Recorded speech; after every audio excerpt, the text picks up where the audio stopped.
Turabaramukije cyane iminsi tugiye kuganira ku burwayi bukunze kwibasira abantu batandukanye ariko cyane cyane bugakunda kwibasira abasportifu, abantu batoya yewe n'abasaza ariko cyane cyane tukabibona ku basportifu n'abasaza aho nta bundi burwayi cyangwa nta kindi kibazo tugiye kuganiraho nibyo bita imbwa, gufatwa n'imbwa. N'imbwa mu magambo y'ikinyarwanda mu cyongereza bazita cramps cyangwa se mu gifaransa bakazita cramp musculaire, mu cyongereza ni muscle cramp. Muscle cramp cyangwa se cramp musculaire mu gifaransa, akaba imbwa mu kinyarwanda ni ubwoko bw'ububabare umuntu agira akumva inyama iramufashe ndetse akananirwa gukora, cyane cyane tubizi ku bice byo hepfo amaguru, ariko hari n'ibishobora gufata ibindi bice bitandukanye by'umubiri, dore ko zishobora no gufata burya ururimi, zishobora kubaho mu mihogo, zishobora kubaho ku rurimi, zishobora no kubaho mu bindi bice bitandukanye no mu nda yewe. Rero cramp cyangwa se izo mbwa ni uburyo inyama zikanya mu buryo butari bwo cyangwa se zikikanya ntizirekure, ibyo ngibyo bikajyana ku kumva ubabara cyangwa mu kuribwa cyane ku buryo unanirwa gukora no gufata position wari usanzwe umenyereye cyangwa wari urimo muri icyo gihe bitewe n'impamvu zitandukanye. Rero gufatwa n'imbwa cyangwa cramp musculaire nk'uko tubibona bikunze kwibasira abakinnyi, ukabona umukinnyi yituye hasi mu kibuga cyangwa nawe wagerageza nko kwirukanka ukumva ikintu kiragufashe, kigufashe mu rubavu kiragukanyaze, unaniwe kwirambura, unaniwe kugenda nk'uko bisanzwe, cyangwa se waba uri gukina nawe agapira utari umenyereye gukora uyu muvoma ukumva biragufashe. Uzasanga umuntu w'umusaza cyangwa umukecuru ajya guhaguruka akumva ikintu kiramufashe akananirwa guhaguruka, aho bavuga ikiyoka mu mugongo, ikintu kimfashe kuguru n'ibindi.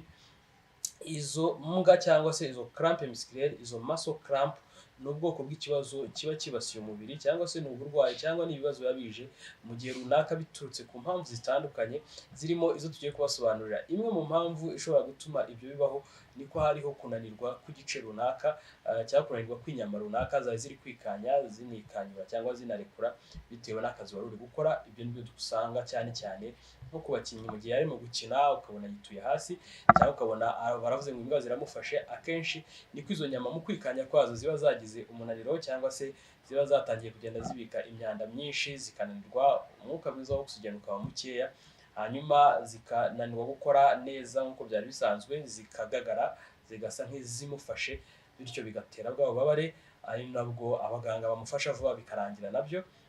Ku mukinnyi birangira vuba, ariko kandi uretse ko ziterwa no kunanirwa ku bakinnyi, hari n'izindi mpamvu zibitera zishobora no guturuka ku ma infection nko ku bantu barwaye. Uzamubona abantu akarwara agagara amaguru, agagara amaboko, yumva ananirwa, akagagara, akananirwa kurambura igice runaka. Icyo gihe bishobora guturuka kuri infection, ama infection ari chronique atandukanye ashobora gutera kugira izo cramp cyangwa se kugira izo mbwa. Bishobora no guturuka ku byo bita intoxication y'imiti runaka, imiti wanyweye ikaba yatuma habaho kugagara k'umubiri.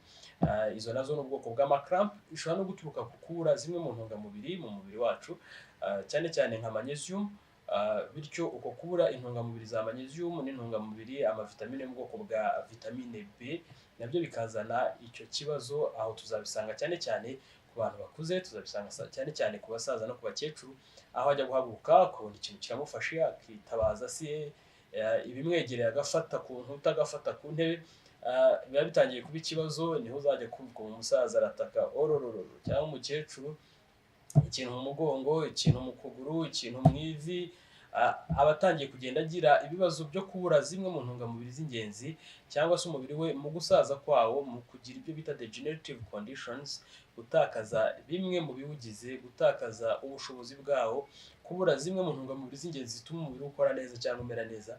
Ibyo ni bimwe mu bishobora gutuma agira za mbwa za hato na hato, agira ibinya, agira kunanirwa gukora zimwe muri muvoma neza, guhaguruka, kugenda bikabanza bikamugora, yewe bigatuma yagira n'ibibazo bitandukanye nko gucumbagira, kunanirwa kuva aho uri, kubabara cyane n'ibindi. Ubwo bwoko bwose bwa zimwe mu mpamvu zituma umuntu ashobora kugira imbwa harimo kubura zimwe mu ntungamubiri, harimo kunanirwa kw'ibice cyangwa kw'inyama runaka z'igice cy'umubiri, harimo yewe n'ama infection atandukanye ashobora kubitera. Ni ngombwa kumenya neza ni iki kiri kubitera kugira ngo tumenye uburyo tubivura. Rero urugero nko mu gihe hariho ikibazo cyo kubura zimwe mu ntungamubiri, harimo nka za vitamine zo mu bwoko bwa B complex, B1 cyangwa se thiamine.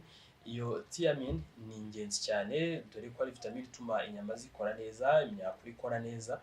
Icyo gihe turayitanga mu buryo buri supplémentaire, kandi nanone ushobora no kurya amwe mu mafunguro afite imwe mu myunyungugu y'ingenzi irimo nka za magnesium nagusobanuraga. Magnesium ni ingenzi cyane mu gutuma inyama yikanya ikabasha no kwikanyura cyangwa ikabasha kurekura. Mu gihe rero inyama zikanya ariko ntizibashe kurekura, cyangwa mu gihe zinikanya nabi kubera kubura urugero nka calcium, icyo gihe nabwo aba ari ikibazo dukeneye gukemura binyuze mu by'umubiri ubura cyangwa se mu bibazo byibasiye wa mubiri wacu.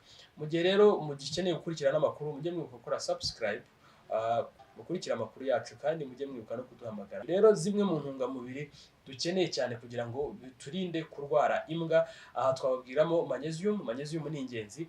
Magnesium dushobora kuyisanga mu byo kurya bitandukanye, twayisanga nko mu ngano, son y'ingano. Urabona kiriya gishishwa cy'ingano buriya kiba gifite iyo myunyungugu y'ingenzi ya magnesium. Ingano akenshi iyo ziri gutunganywa bazisya bazikuramo ifarine, kariya gashishwa kayo k'inyuma karatakara cyangwa se barazikobora cyane ku buryo zimwe muri izo ntungamubiri za magnesium, iyo myunyungugu ya magnesium igabanuka. Iyo igabanutse rero cyangwa ikaba mikeya, ukagira ibyago byo kubona ifunguro rituzuye ridahamye, ushobora kugira ibyago byo kuzajya ugira ikibazo cy'imbwa cyane kurusha abandi. Uzabona bagira imbwa kubera ko ari nko koga mu mazi akonje muri piscine. Icyo gihe rero guhindagurika k'ubushyuhe, temperature mu bukonje no mu bushyuhe, nabyo bishobora gutuma habaho kugira ikibazo cy'imbwa.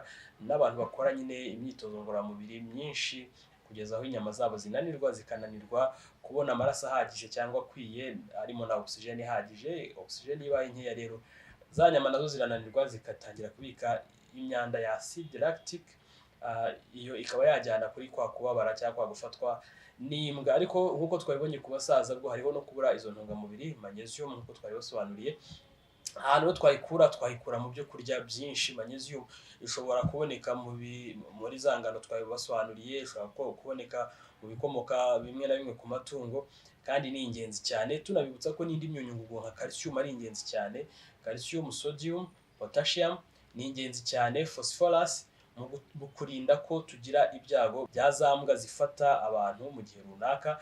Calcium ni ingenzi cyane ku bantu bakuze dore ko ituma inyama zabo zigumya kwikanya neza, zikagumya kugira imbaraga, yewe n'imyakura ikagumya gukora neza. Iyo ubuze calcium ugira ikibazo cyo kurwara imbwa, kubabara no koroha kw'amagufa, bikaba byajyana kukuvunika mu buryo bworoshye, yewe no kugagara kw'inyama birumvikana. Calcium na magnesium ni ingenzi cyane ku mubiri w'umuntu, ariko tutirengagije n'andi mavitamine yewe n'indi myunyungugu nka vitamine zo mu bwoko bwa B1 thiamine. Hari ibiribwa bitandukanye birimo nk'amapera. Ipera ni amafunguro y'ingenzi cyane, imbuto z'ingenzi zifite imwe mu myunyungugu y'ingenzi nka potassium, zifite nka vitamine C nyinshi cyane kandi ihagije, ituma imitsi y'amaraso imera neza, ikazamura n'ubudahangarwa bw'umubiri, bityo bigafasha amaraso kugera ku bice bitandukanye no kubona intungamubiri zihagije, bikarinda kurwaragurika no gucika intege k'umubiri, bityo bikaturinda n'indwara zitandukanye zirimo nk'indwara zakwibasira ingingo n'amagufa, yewe n'inyama, zirimo n'iki kibazo cyo gufatwa n'imbwa, crampe musculaire.